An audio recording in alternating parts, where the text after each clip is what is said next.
lifting up Jesus, opening his word from Australia, Denmark, Israel, Japan, New Zealand, Northern Ireland, Republic of Ireland, Singapore, South Africa, United Kingdom, Thailand, the Philippines, United States, and throughout the world. You're watching Moriel TV. Hi, this is Tim from Moriel TV and Moriel Radio here with James Jacob Prasch.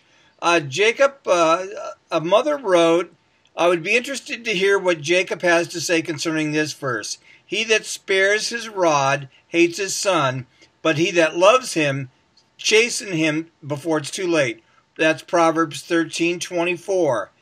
How do you balance that with Psalm 23, which states, Yea, though I walk through the valley of the shadow of death, I'll fear no evil, for thou art with me. Thy rod and thy staff, they comfort me. The context clearly portrays another meaning for rod, so I was wondering if this is the same rod we find in Proverbs 13:24.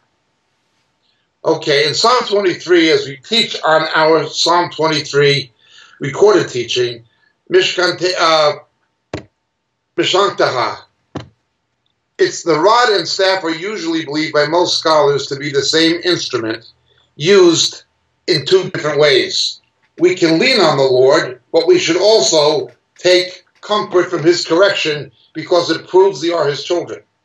It simply means the correction of the Lord as we correct our children.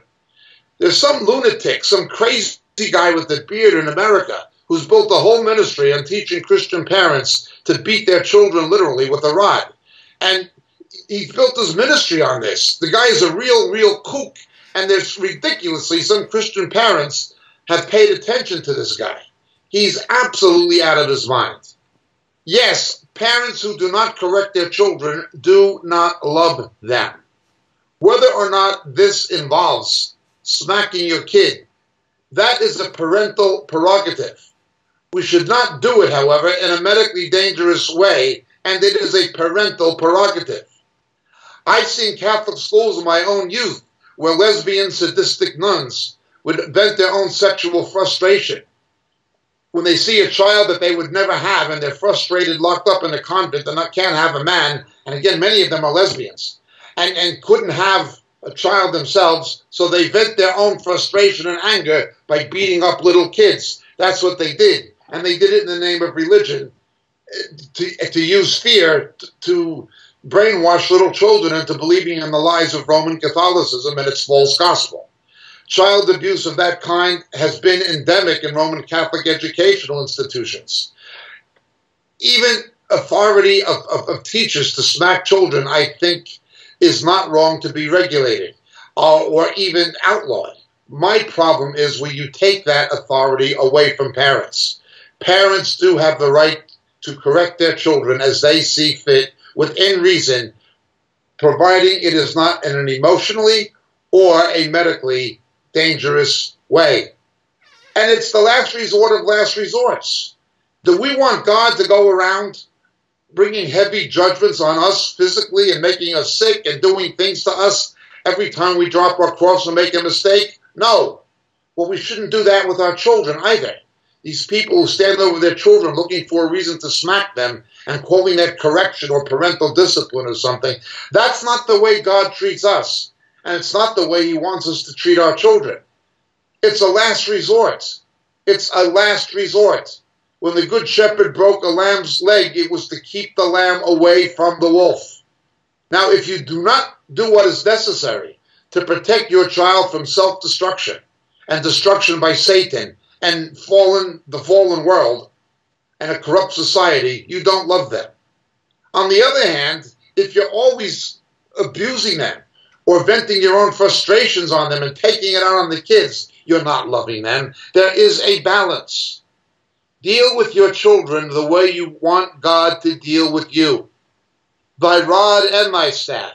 If you're going to apply the rod, and I don't necessarily mean in the sense of smacking, but if you're going to correct your children, make sure the staff is also there, that they know that you love them and you're there to support them.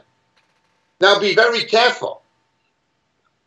one of the things that happens is where parents who are overly abusive and beat children like this, they can put things into the head of a child that corrupts their mind. I'm bigger than you. I can beat you up, and if you don't do what I say, I'm going to beat you up. Well, that might teach a child something about don't break the law, the government is bigger than you are, but it can also teach children to think that they can go out and beat up some other kid just because they're bigger than they are and make the other kids succumb to their will. In fact, correction must be used in a way or applied in a way where the one with the strength uses it protectively and correctively. The person who levies or has the strength, the power to inflict whatever, must use it in a demonstrable way that the person undergoing the correction, that is the child, must see it being applied in a manner that is protective and corrective. Now that is one danger. You can teach children that violence that might makes right. Another, if it's not applied biblically. The other danger is masochism, where the parents will vent their own anger and frustration by beating their children and things like this. A wife has it out with her husband, and I've known cases like where an abusive alcoholic husband and the son had the same name as the father, and so the mother couldn't stand up to the drunken abusive husband. So she used to take it out on the son because he was the next male and she was bigger than he was, and she used to mercilessly beat the kid and curse at him, and then by proxy take out her frustration on her alcoholic abusive husband on her oldest son who had the same name. This screws people up. This screws people up. Now, because you have those kinds of abuses, also the idea of masochism. First you beat them, then you kiss them. Oh, mommy loves you, daddy really loves you. You've got to undergo some kind of pain before you can undergo some kind of pleasure. This can reinforce masochistic instincts, feed sexual perversion.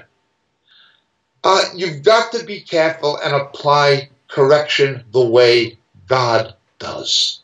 Look at the way God deals with us in our lives. When we force him to, he will apply a heavy hand with the sheep rather than see the wolf get the sheep. But it's not something he does quickly. The Lord is slow to anger.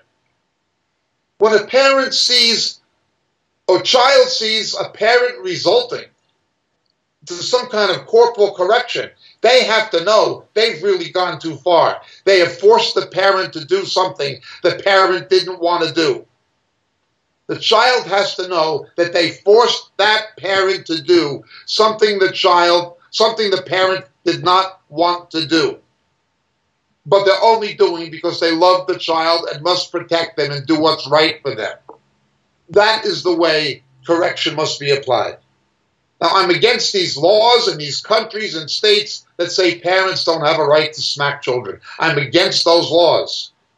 But the abuse of corporal correction has given the opposition the ammunition it needs to pass those laws in some cases. It certainly contributed to it. I believe in the parental right and responsibility to correct their children, and as a last resort, that may have to include some form of corporal correction. But it must be done in the way that God deals with us. Otherwise, you can mess a kid up, emotionally, psychologically, spiritually, sexually, and otherwise, to say nothing of the physical abuse or dangers that can come if it's misapplied. It's not an easy subject. Correct your children the way that God corrects us. He is slow to anger. When the Lord comes down on us in a heavy way, it's the last resort of last resorts that we forced him to do to protect us. That's the way he deals with us because we are his children. And that is the way he wants us to deal with our own children.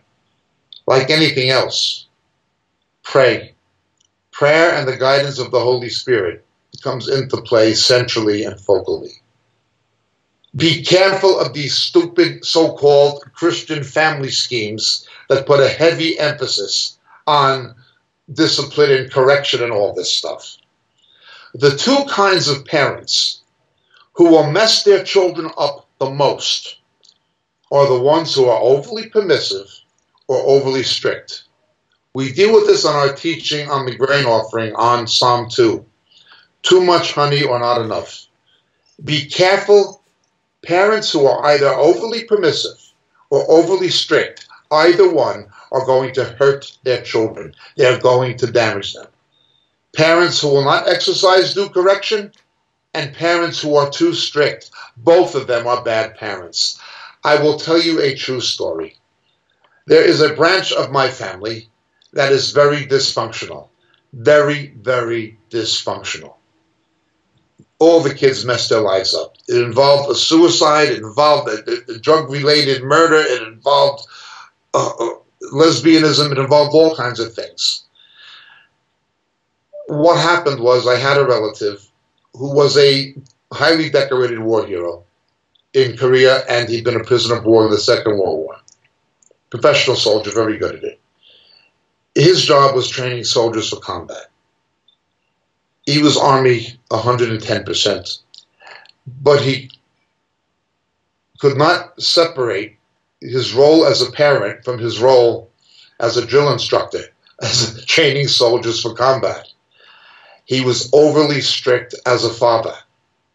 He regimented his children, and he messed them up badly. Every one of them screwed up. He had a son who was a Marine sergeant who blew his brains out. Their daughter was a lesbian, got murdered. It was just terrible. A terrible, terrible curse on that family. And the root of it was the parents, including the father. Good soldier, a patriot. Bad father, bad father. Do not be overly strict or overly permissive. Not too much honey, nor too little. Love, deal with, and correct your children the way the Lord deals with us. Thank you so much for your question. My name is Jacob Prasch. God bless.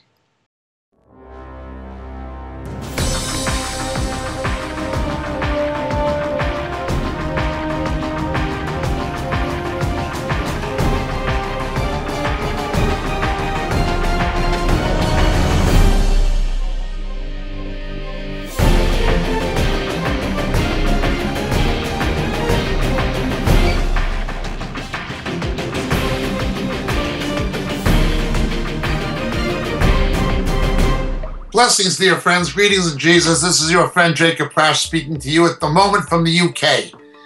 You know, so many of the questions we get in our Roku broadcast and on our Vimeo clips and on YouTube deal with subjects that we deal with much more extensively in our books. We can't, for the sake of brevity, go into the kind of depth in a TV broadcast we can actually go into in a book. But so many of the questions come from material that are expounded in the books on a much more broader scale that it's almost frustrating sometimes that we can't spend hours and hours answering the questions that are given to us. Obviously, practicality dictates that's not a possibility. The books are there. They're available. They're available in print through the Moriel catalog on the Moriel website, moriel.org. But in this day of Kindle and electronic books, they're also available through Amazon, and they're available through Kindle. The three books that would be the most referred to in the questions we receive are the three latest books. The first being The Dilemma of Laodicea. The Dilemma of Laodicea. It's an exposition of the seven churches in Revelation, culminating with the final two churches, Philadelphia and Laodicea particularly, setting the stage for the return of Jesus. The Dilemma of Laodicea would be the first. The second would be Shadows of the Beast. Shadows of the Beast. How the coming Antichrist how his identity will be revealed to the faithful church. The rapture will not happen, absolutely not happen, until the faithful church knows who the ultimate beast of Revelation is. That is the Antichrist and also the false prophet.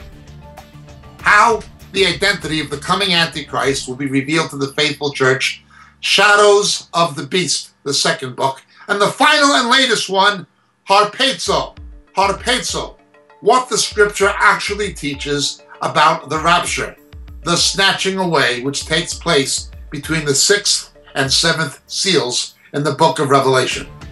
So these 3 books, The Gem of Laodicea, Shadows of the Beast, and harpazo, all available on the Moriel catalog, all available through Amazon, and all easily available electronically by Kindle. Thank you so much, dear friends. God bless. May Jesus be with you.